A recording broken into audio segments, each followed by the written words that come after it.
Marty Supreme has dropped in theaters, and this film is incredible, where it has the framework for what could be a classic underdog story, but completely flips it on its head when it's viewed through the lens of somebody who is narcissistic, opportunistic, and just an all-around douchebag in the form of Marty Mauser. And now this film has a constant, high-octane energy and momentum from beginning to end that really is driven by Marty Mauser, where he will get into these situations or these circumstances purely of his own making, where he will be talking, he will be doing something, he'll be trying to get something out of somebody, and he'll be saying and doing these things without really thinking of the consequence and the impact. This whole film flows off of the action and then the consequence. It's all cause and effect, where Marty will do something or say something without really thinking, and then that will have an impact, whether it is a large impact or a smaller impact. It drives the story, it drives the narrative, it affects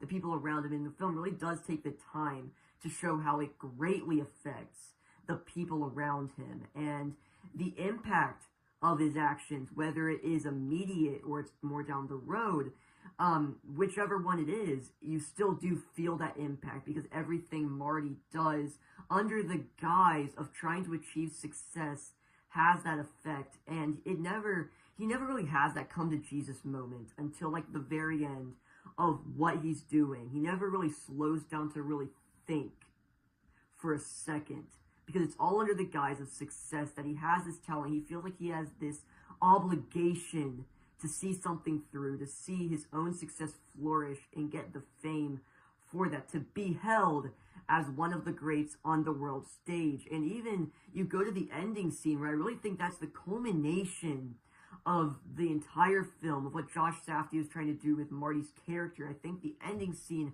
is the perfect culmination of that, where he ends up having this baby, and in the last shot of the film, he sees the baby, and then it's a shot of his face, and he starts crying, and then the song, Everybody Wants to Rule the World, starts playing, and that's the end of the film.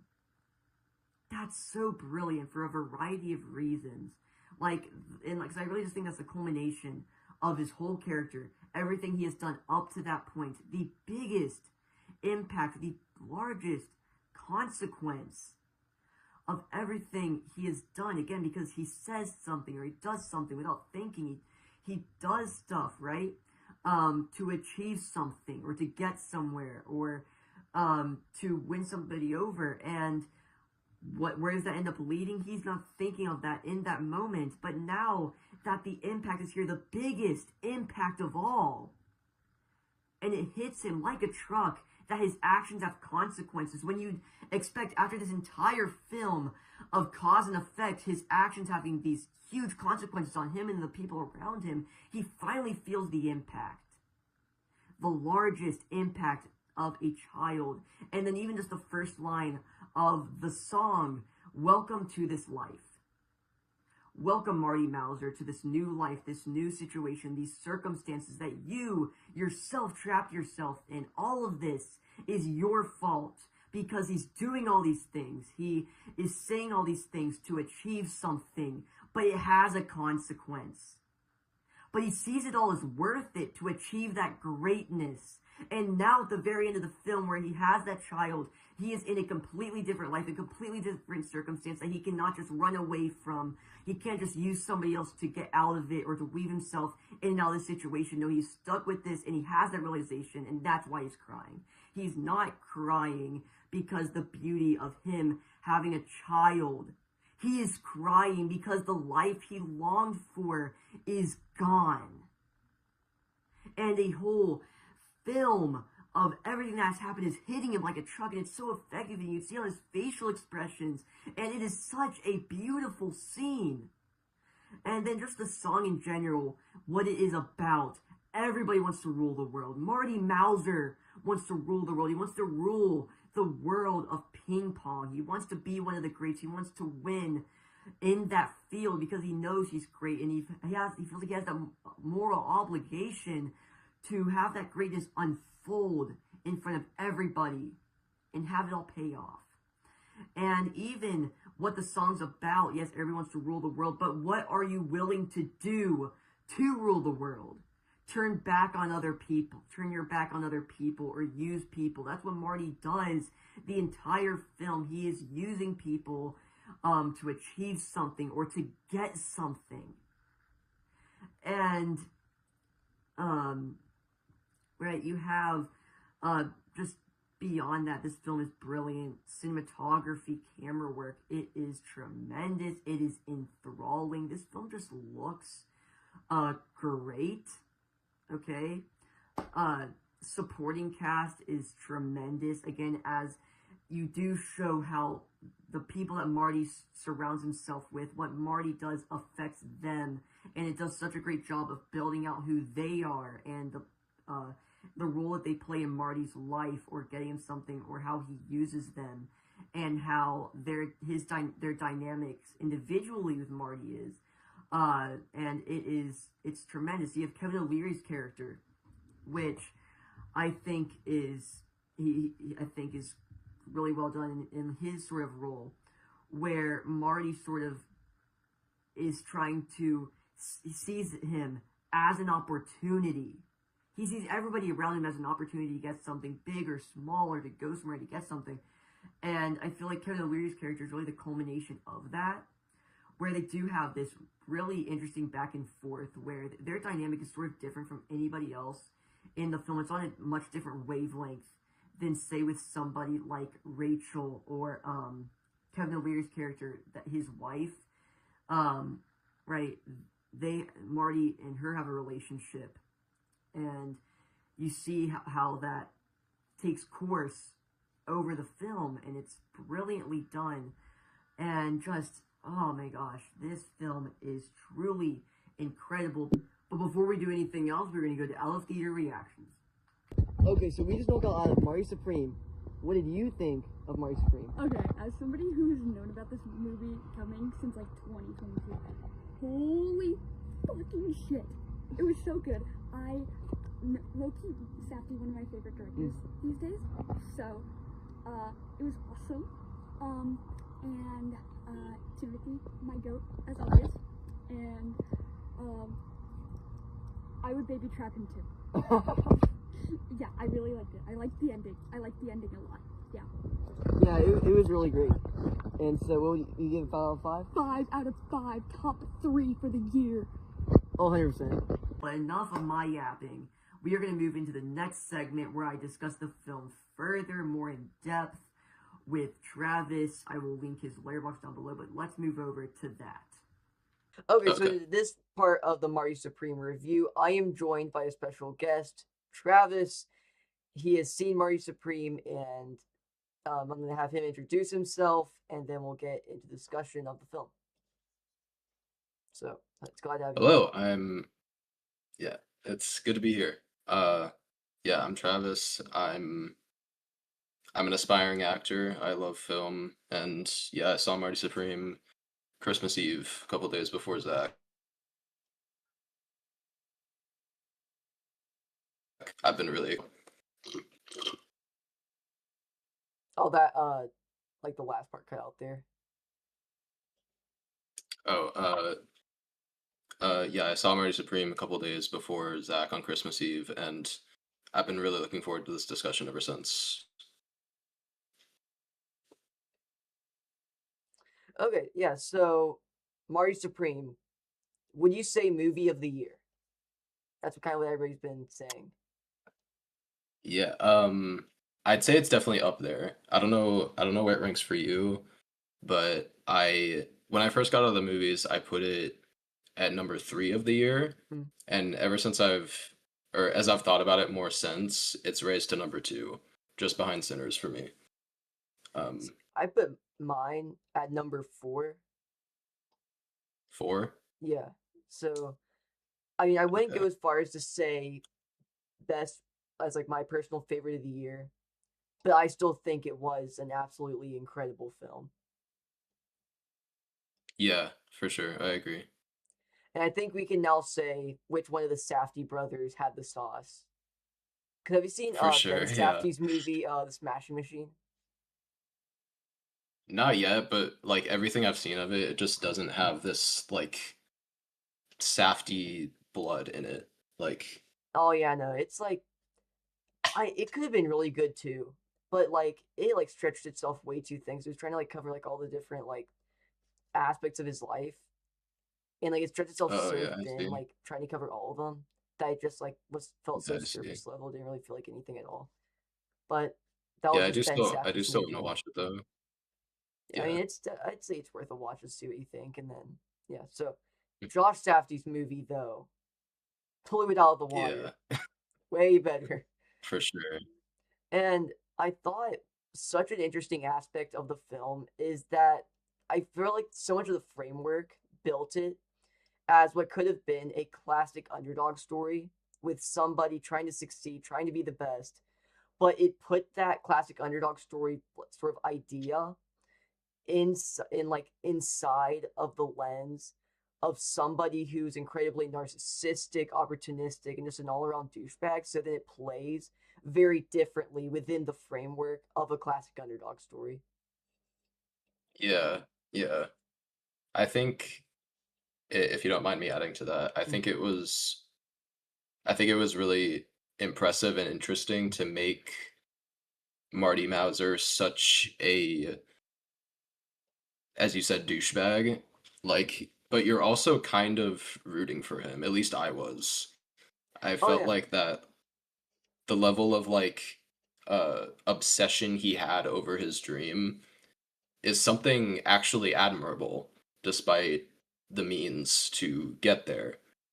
And I thought that was one of the main attractions to me throughout the movie. yeah. 'Cause I mean, it's like he has such like an infectious sort of like personality in his goals, where it's always he has a very infectious personality of the underdog. We cannot help but I sort of like root for him, while at the same time seeing what he does to reach his means. And while we obviously can tell he's obviously a narcissist, he's not a very good person. He still has those goals, and the way he strives for them is admirable. Like even when, right, uh the Rachel came to him, and then he saw the black eye, which we obviously later learned was fake. But at that point, he thought it was real, and in a burst of emotion, he stole the trophy. He took the trophy, and he went and he like smashed the guy's face with it. Hmm. So then it's sort of like I think it really does a great job fleshing out who he is as a person and Yeah, adding more layers to his character beyond the underdog that is willing and where he's willing to go to take that. It goes far beyond that, I feel like. And I really appreciated that. yeah. It was like I felt like you could never really tell like whether he actually like cared about someone or if he was using them for, you know, money or whatever he wanted at the time. Like even with Rachel, like did did he go and hit her husband uh because he likes Rachel and didn't like that he supposedly gave her a black eye, or was it because like he needs Rachel like to help him in like his journey, you know? Yeah. And then like I kind of saw his dynamic with Rachel as like such like a poignant just like aspect of the film where again he has I think when he went and hit that guy, I think it was number one a big burst of emotion because Marty just as a character has such like large emotions and he acts on those, and it's like Hmm. even when he's talking to somebody he'll be able to like get what he wants out of them, but he doesn't have enough of a filter to stop talking. Yeah. And so that always gets him, that always leads to something else, and that kind of creates the high octane energy. You even said that in your letterbox review, which I'll link in the description, had a very high octane energy.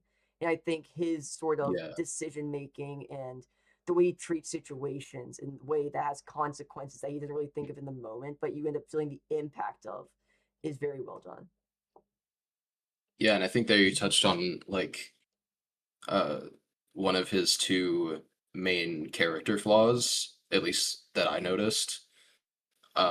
That he has tendency to make very rash and impulsive decisions, like without thinking about long-term consequences. Mm.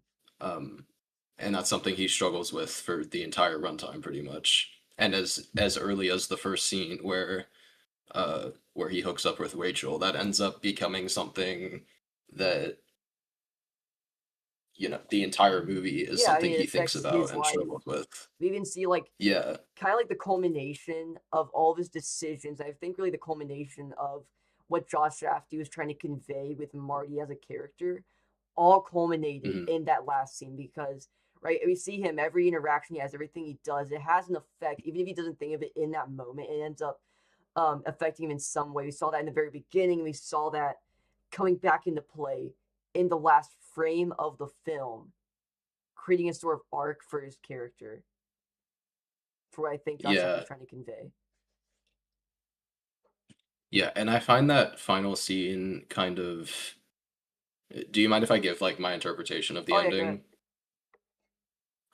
So like after he beats Endo, right, in Japan when he goes to Japan, when he beats him in that game, he's he achieved his dream, right? Like he is personally just fulfilled. Like to him, he believes that he's the best table tennis player in the world, which is all he wanted, right?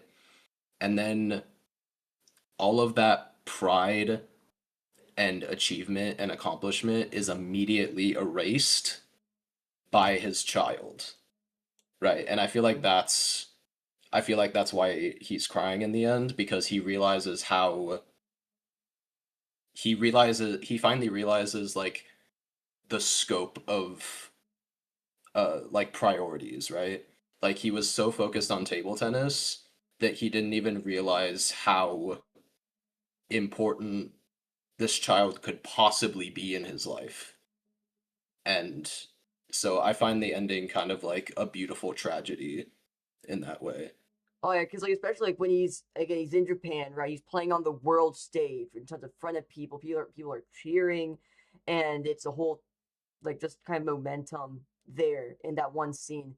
And then when he ends up going back, it sort of is a crazy juxtaposition because he's just back in the hospital, and then he lays eyes on the child, and I think those tears are sort of him having the realization that he was just on that world stage, and then the perspective of him now having this child after everything he had previously done, sort of catching up with him, realizing that he had that moment Yeah. in table tennis, and he can't go back to that now because of decisions that he's directly Yeah, made.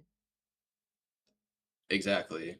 And even like the song that starts playing, the lyrics are It's welcome like to your welcome life, to there's your no yeah, turning welcome to this life. back. Yeah. And that's what he's realizing in the moment and why he's crying. And that final shot is just beautiful. Oh, that's 100% could be his Oscar clip. For sure, yeah. And like even like the song that's playing in the end credits, everybody wants to rule the world. That's so like deeply ties to Marty. It's so and like even like you said, like the first line of the song, it, like deeply ties to where Marty is in that moment, and just the overall, just the song title. Everybody wants to rule the world. That is the embodiment of who Marty Mauser is. He wants to rule the world of Exactly. table tennis, and even beyond that, Hmm. like the lyrics it within the actual song, where it's like directly talking about what they're willing to do to rule the world, what Marty Mauser is willing Hmm. to do to rule the world of table tennis. I mean, it's such a great song choice, I think. Yeah, it's such a satisfying needle drop. I feel like music in the movie in general, I feel like was used incredibly well, but especially in uh the opening and ending credits, like those two were just they were so good. Oh yeah, music was just brilliantly used in the film. Like I think everything was amazing in the movie, but even like just the music, it felt so purposeful for what Josh Safdie was trying to convey on so many levels, and I thought that was tremendous. So I have a question: is there anything that like you didn't think was perfect about Marty Supreme? That's a good question.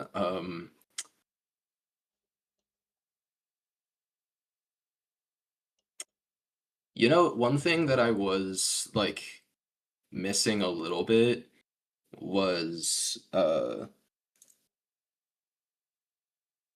like I wish there was more of like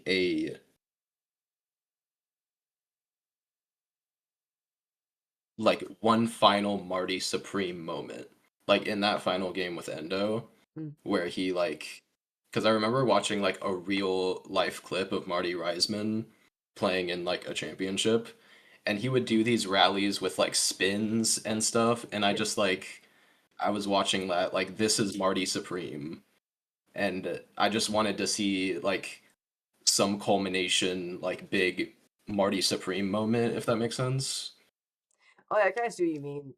Like with that, with like the big like sort of like personality, if that's what you mean, like the big personality on that while he's actually playing the table tennis, to, like sort of Yeah, like convey just this. show yeah, like just show Marty just like being so much better than Endo for one rally. You know what I mean? Mm, Like I yeah, and like I guess that's kind of stereotypical for like sports movies, but yeah, like I don't know, I just felt like it would have been satisfying.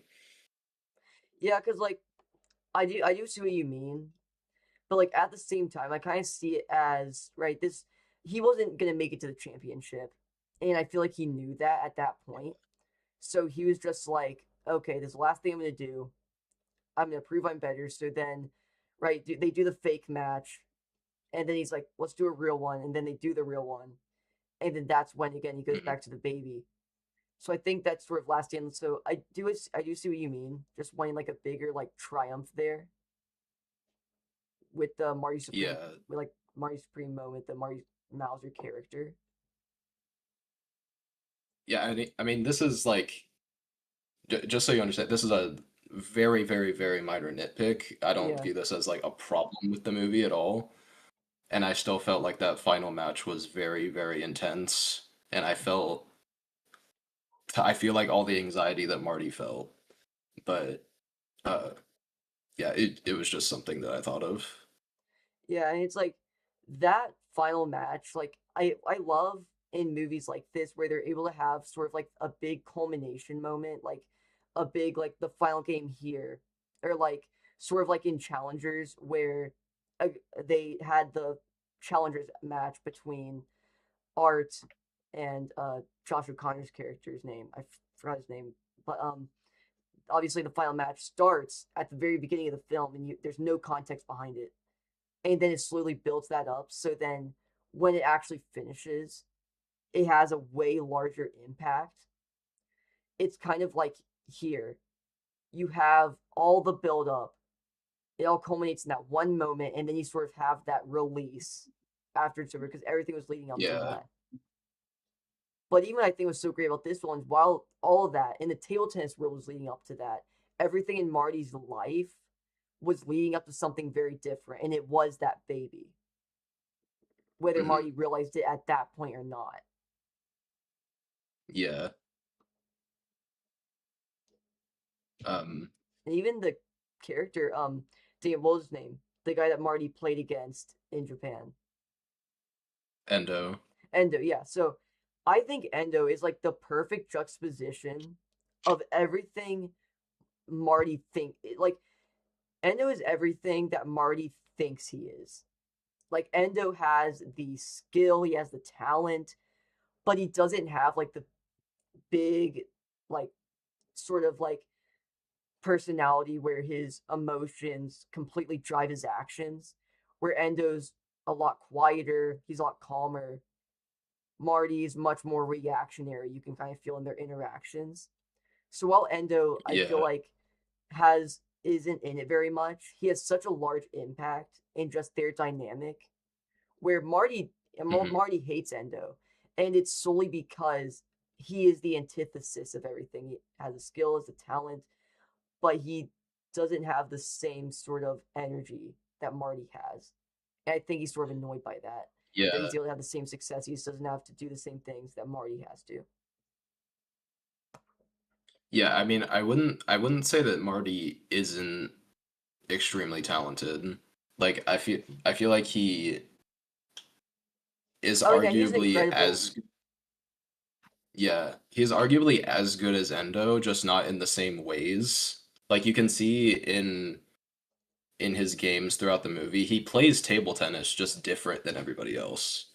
Yeah, because I mean, like, I think, yeah, like, obviously, like, he's able to play an incredible game, but the way Endo and versus Timothy, the way they sort of, I want to say, the way they sort of articulate themselves is is quite different, and where Endo sort of Yeah, for sure. plays his game in a much more sort of calm and collected way.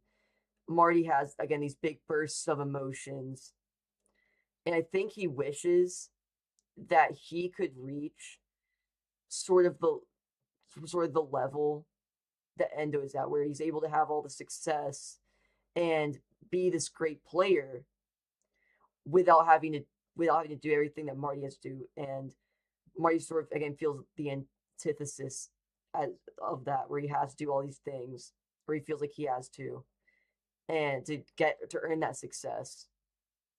And even then, he has a much more Yeah. sort of messier style, where again, like throughout the entire film, he's running around, he's constantly making it up as he goes, pretty much.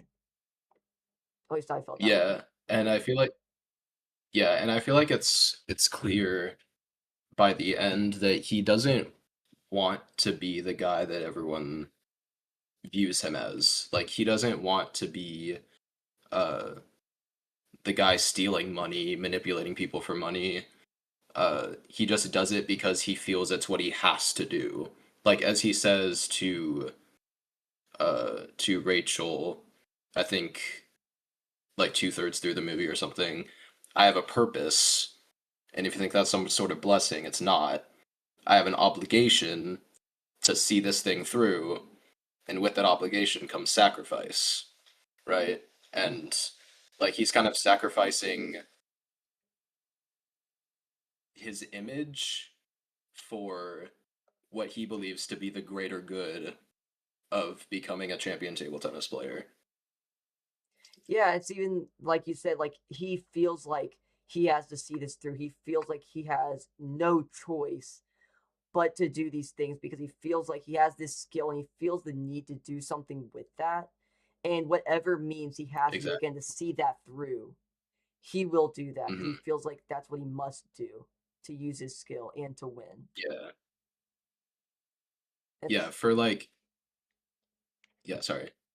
all right, yeah, it's fine. But I'll also say, like, even like I said in the very beginning, has the framework of a classic underdog story, but it's through the lens of somebody who's very narcissistic, and that's Marty Mauser. So it plays very differently. But what were you saying? Um. Yeah. Like he, all the criminal acts that he does are so unlike someone who would typically commit them. Like when he commits the armed robbery at the shoe store, like he's like, this gun has my handprints all over it. Like these are facts. He knows this is bad. He knows he shouldn't do this, but it's what he has to do. And he plus he feels like he deserves the money that he's stealing anyway. Uh, but Yeah, yeah, I mean, basically just like he feels like he's the underdog. He feels like he's in that state of mind. He has that worldview where he yeah, knows he has the potential. He thinks he's like, okay, he deserves this success. So then that's how he justifies everything he does, big or small. exactly, yeah. Yeah, to me this movie was like I I watched Uncut Gems the night before. I watched Marty Supreme just for like because they were by the same director, and I wanted to see like what the style of the movie was going to be like. And to me, Marty Supreme is Uncut Gems perfected. Uncut Gems Like he, perfected. Uncut Gems without Ben Safdie. yeah, yeah, exactly. Like, um, like everything that was kind of yeah, Marty Supreme was just a full throttle, high octane, just like speed coaster for 2.5 hours. Like that's what it felt like. It never slows down. It never, you never don't feel stressed out. Mm. You never don't feel stakes, and it just made for such an entertaining viewing experience. Yeah, and like I haven't seen I haven't actually seen Uncut Gems in quite a bit now, but Oh yeah. again, it has that very sort of like it's moving a million miles per second, but you're always at pace with it, and it's very stressful. Again, putting you in the shoes of Sandler's character, and this film again has that, like you said, the same kind of energy to it, high octane, constantly Mhm. moving. But I feel like where this film sort of contrasts from Uncut Gems is where it goes to others and it shows Marty having this very different personality and how it impacts everybody else around him. Everything he does has a ripple effect later on in the film. Yeah, yeah. And I find it impressive that with all these little subplots and all of these uh like cause and effect things that are going on with Marty and the people around him, it's very like it's still very consumable, Mm. and like it doesn't feel overwhelming or headache inducing at all, at least to me. And I feel like that was very impressive to do that. Yeah, it's like this the perfect like controlled chaos where you're still I felt I was like perfectly at pace with it. It fell into this rhythm that never felt jarring because the pacing never changed at any point. It was just a constant momentum and energy that kept you at pace, or like it's like these people in a room all arguing with each other. You can follow the argument and you can see what each person in this argument is really trying to do or trying to convince the other person of, without it all just feeling like noise. And I feel like that's what Josh Safdie is so great at, just perfectly creating that controlled chaos. Yeah, for sure. It yeah, it was so it was constantly intense, constantly high stakes. Um, but that's why you love it, you know? Mm. I Yeah, don't feel like well, I'm not gonna say this movie couldn't be done any other way, but I this might have been the best way to do it. well, I definitely feel like it was where again you have like Marty's like this person very like make it up as he goes personality where he's just saying things and doing things to weave himself in and out or trying to get something out of somebody without thinking of the consequences. And then with the high octane energy, you feel those immediate consequences, or even if it's a long term consequence, like the baby, you always Hmm. feel how it leads to something else. And he never sort of has like that come to Jesus moment where he realizes, okay, maybe I need to slow down a little bit. Just with his personality, he never has that realization. So he just keeps on going farther and farther. He just gets deeper and deeper. And then it just is that constant loop of he does something, he makes a decision, and then that, or he lies about something, and then that has an effect, and then, yeah. Yeah, I feel like he does realize that, but it's not until the very end, which we already talked about. Mm. Um, and it took a baby for him to realize that, which is like insane. Uh, Yeah, because they which like I 2.5 hours of all these things happening, all of these consequences hitting him and impacting in big ways the people around him. But until it directly impacts him in the biggest way, I feel like something like that can impact somebody's life. That's when it finally hits him. yeah, exactly. It took that's what it took. That was just, and like even like his tears in that last moment, it's not even read as like, right, he's finally having a child, he's so happy. No, it's read as every decision he's made up to that point is hitting him like a truck. And yeah. Hmm. And Uh, yeah, and I feel like that's revealing of his other major character flaw, which I want to just mention because I kind of teased it earlier when I said one of two, one of two. Um, he doesn't realize that just because something bad didn't happen to him, that he didn't do something bad. Like he has this kind of mentality where if nothing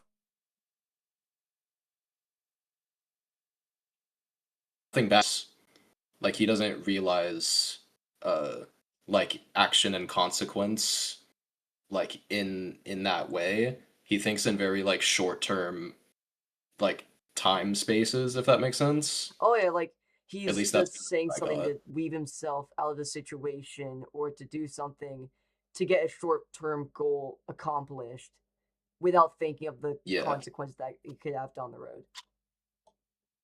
exactly, yeah. And the baby is like the perfect uh like way to prove him wrong, right? Because like everything he Because he does, I feel like has an impact either on him and even like a ripple effect to the people around him. And then again, like that baby being the culmination in that all hitting him. Like my actions do have yeah, consequences because up to that point he was just sort of like rolling with the punches. He makes something else up. He gets deeper into whatever he's already in, and then he finally feels it at the yeah. very end. Yeah, because he thought he went his life thinking about things in short term, but nothing about having a baby is short term. It's Yeah, like a life altering event that he has to stick with, and this is his life now. And just seeing that all hit him at the end, like I said, beautiful tragedy. yeah, because it's all like the everything right, short term. Every decision he makes, he lies to somebody, or he tells, or he's like he'll tell something that they want to hear to lead to something. But then the baby at the very end is something he can never go back on.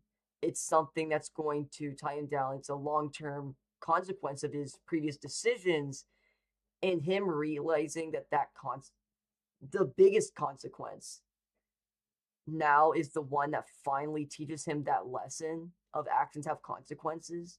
I think is so telling of his character. For sure. Yeah.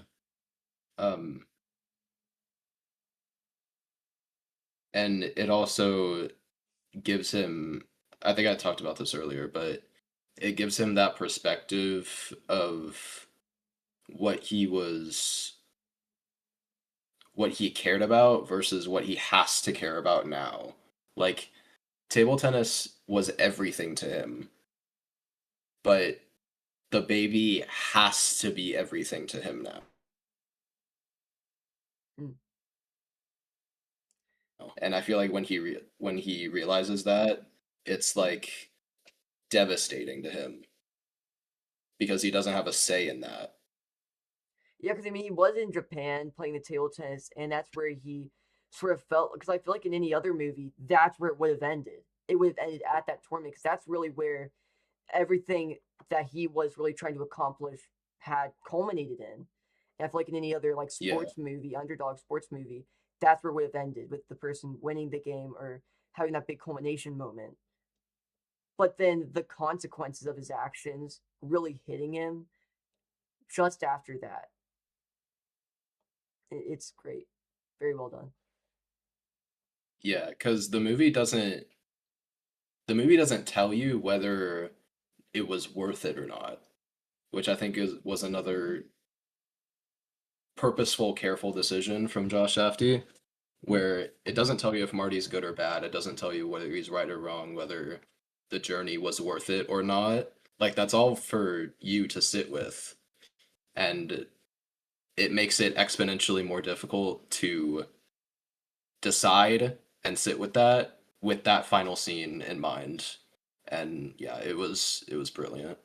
Yeah, I mean, I just can't wait to like rewatch Marty Supreme, and where like you have everything hitting you, and you have like, and even we're just unpacking it here, but then just being able to like rewatch it, and then really let some of these moments Yeah, really just like sit and marinate more. Like I can't wait for. Yeah, yeah, for sure, I mean, it's just an incredible film, like 100%. But for sure. my Yeah, question: I smell. Sorry. do you think it should win Best Picture, or will? Or do you think it should, and do you think it will? Two different questions. Uh, in my personal opinion, Best Picture is Sinners still. Mm. Um, will it? I mean, I don't know. One Battle seems like the front runner. Um, Yeah, my predictions. I I still don't have know, one but battle. yeah, but I don't know with the amount of hype around this movie and with Timothy's marketing and everything. I don't know. I feel like it's not out of the question. Yeah, I definitely say my top three picks as of now is number one, One Battle. I have number two, Marty Supreme, and Sinners at number three, just because it released earlier in the year, and that can sometimes Yeah, hurt a movie when it comes to just like winning things. yeah. I don't expect Sinners to win, but just in my opinion, that's the movie of the year, personally. Yeah, I mean, there was like this was just a great year for movies, honestly, It really was, yeah. and Even like K-pop Demon Hunters was a great movie. I haven't seen K-pop Demon Hunters actually. Oh, you haven't? Dude, watch it. It's actually peak. Dude, I heard about it and like when it was everywhere, like because like here's the thing I always do is like when the thing is like everywhere, I never end up watching it. I only start watching it when it like dies down, and then that just Oh always ends yeah. up happening. So then I'll probably end up watching it soon when it ends up winning Best Animated Features because of how popular it was. Yeah. I definitely see that happening. Yeah, because I mean like I would love the Academy to take Best Animated Feature at least somewhat seriously, but they just straight up don't. So unless that happens to change this upcoming Oscars, we'll have Yeah, to I see. wish I wish animated movies were just more talked about in general because they have like some of the most artistic things in film, period. I mean, just look at Spider-Verse movies. Like, you're telling me neither of those were nominated for Best Picture? Like, really? See now, and like even like yeah, the Spiders films and like what was dang it was this other movie that came out. It was like produced by like three. It was like a collaboration between like three different like um international like countries, different filmmakers, like all making this animated project. It was about this cat. I think it Oh, came out last Flow. year. Do what? Flow, right? Yeah, Flow. Flow. That's what I was thinking of. Like I don't specifically remember Yeah. how well it did, but I feel like it should have gotten like way more discussion. Yeah. Yeah. But And maybe one day. and you had the Wild Robot last year too, which was also amazing. Oh yeah, I love the Wild Robot.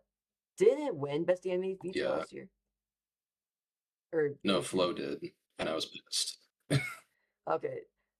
See, like I think Flow overall, I can see why it won over Wild Robot, but I'm very happy that Wild Robot like still was up there, Yeah, even for though sure. Me too. I still think Flow over Wild Robot made sense. Yeah, what I do really hope for Marty Supreme as far as awards is give Timothy Chalamet an Oscar already, dude. Like, please. Yeah, like people are like going crazy, like dropping him from their like predictions just because of how hard he's been like campaigning and everything. But like and like people are also saying like, oh, he's too young to win his first Oscar. But like, come on. He gave such a generational Yeah, come on. performance in this film. Like, don't make him wait. Like, give it to this is probably gonna Yeah, be his best exactly. performance. I'm already saying it. This might be legitimately his best performance ever. And I think we should just go ahead and give it to him. For sure. Yeah. And like people say that he's been kind of like pompous and arrogant about winning an Oscar. But like if you take everything he says, he's not wrong. He has been giving amazing performances over the past few years, and Marty Supreme is no exception. And if you've seen Marty Supreme, then you can tell uh like why he's so proud of it. And I just feel like he deserves it. Because I mean, like you look at the interviews where like he's talking about wanting to be the one of the greats, about how he's given tons of amazing performances. Like, yeah, he has. He's speaking Yeah, 100% like he's facts, right. and like they may say, okay, he sounds too egotistical saying all these things, but like if he's right, he knows his talent. He knows he's great, Exactly. Yeah. and like I even To say me, like, he's already one of the mm, greats. and this even So, further proves it, I think. exactly. Yeah. And I'd even say like the way he's sort of been talking in like interviews and everything sort of like plays into Marty Supreme in a way where it's like Marty Mauser, Yeah. he's the best. He knows he's the best, so he thinks he should win. And he's just trying to prove it. Yeah, and that's like Timothy Chalamet. He knows he's talented. Exactly. He knows he's great, and he thinks he should win or get what he's owed, and that is the Oscar. Exactly. Yeah. And And that's when he walks up there, he's gonna like react the same way he did in the movie when he beat Endo. I really hope like dude, Timothy has like is like so energetic. I cannot wait for like whatever crazy shit he's gonna do when he wins. Because like Hmm. I mean he's just like such an energetic like person. We saw it with like the whole like marketing everything he's doing, like getting on top of like the Las Vegas Sphere. Yeah. It's like just like random stuff like that. It's like it's so awesome. Yeah, it really is. I just hope in his speech he says "Schwet." Oh yeah, like dude, we need like over like top of like the whole ceremony. There's like the orange blimps like circling. Yeah. We have like the orange like ping pong ball guys with like the big like masks with like the big helmets on or whatever, like Yeah. like walking around like the whole event. Like that would be Yeah, just awesome. like yeah, foreshadowing. Yeah, we start manifesting it already, right? I mean, like sky's the limit with what Timothy's already done. Like now, what he's gonna do when he wins his Oscar. Yeah, for sure. It's yeah, I can't wait. Yeah, so I definitely see the argument for movie of the year just because of like how big of an event it's become, and so much of that is literally Timothy just like pouring his heart and soul into this film, and you can like really tell he like deeply cares about it.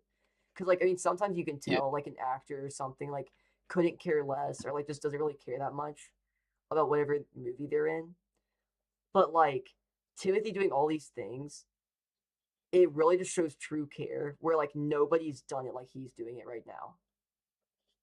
For sure. Yeah. I mean, like this is like viral marketing. Like I feel like I saw some people online. They see like the marketing where he's on top of like the sphere or whatever, and they're like they don't even know what Marty Supreme's about, but they've still seen so much about it that they said they're probably gonna still go end up and seeing it. And so I think that's pretty Yeah, and exciting. that's great. That's When what it marketing's supposed to do. Yeah, I mean when it transcends the movie and then it draws in even more people. That's like the level of success he's won. So I definitely see why A24 invested so much. Like this is their most expensive movie like Yeah. ever. I think it Yeah. had like Yeah. 75 million dollar budget. 70 million or something. Yeah. So I mean, I can't wait. I think it's gonna do great. I really hope it does because I mean, like Ted Sarandos. Remember when Ted Sarandos said, right, like nobody cares about going to theaters anymore. Just a month later, disproven instantly with how big of an event Marty Exactly. Supreme has Yeah. become. You just need the right movie and the right marketing. It's like every time Ted Sarandos runs his mouth, cinema just does better. Yeah, Like it's kind of incredible. for sure. There's like a delayed reaction to it, but like every time Ted Sarandos says something about cinemas or theaters being dead, it's just instantly disproven. Yeah. But yeah. So, all right. That was really great. I'm glad we It were able was, to yeah. do this. And so I'm probably gonna go ahead and hop off here, go ahead and end the video. Thank you for coming on here and everything, taking the time to come on here and discuss the film with me. And Yeah, no problem. yeah, so we'll definitely have you on again. This was a lot of fun. And yeah, so if you guys enjoyed today's video or any of my other content, please consider subscribing. I'll see you in the next one. Goodbye.